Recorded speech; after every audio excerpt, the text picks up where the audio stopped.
अगर आप भी चाहते हैं नए वीडियो एवं नए ऑडियो देखने एवं सुनने के लिए तो हमारे गोल्ड स्टूडियो चैनल को सब्सक्राइब जरूर करें एवं बेल आइकन दबाना ना भूलें।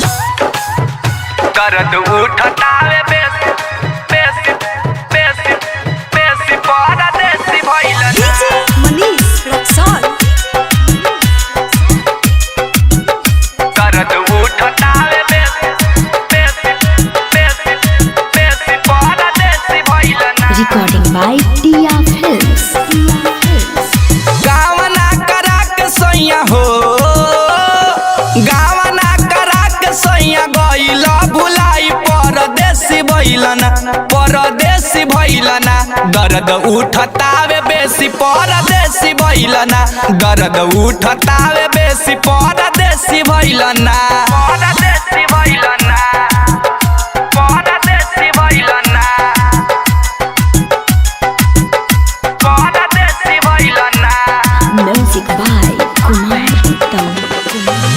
परदेसी भइलना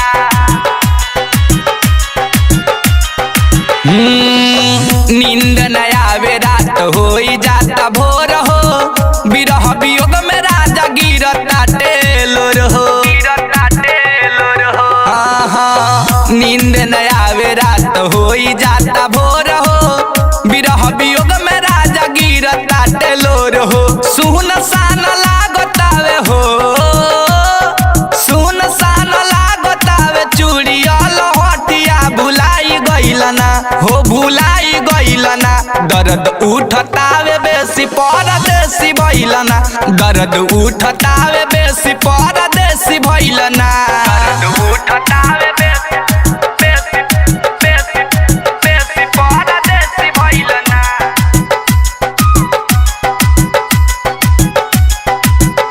दर्द उठतावे बेसी बेसी बेसी बेसी परदेसी भइलना हो कौन गलती भइल लिहल मुँह मोरी मुना मन मोहि पिया देहल हमें छोड़ी हाँ कौन गलती भइल लिहल मुँह मोरी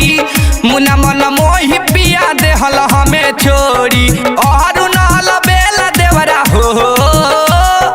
हर के सौरिया देवरा लगहु न आवे कि भुलाई गइलना हाँ भुलाई गइलना दर्द उठतावे बेसी परदेसी भइलना दर्द उठतावे बेसी परदेसी भइलना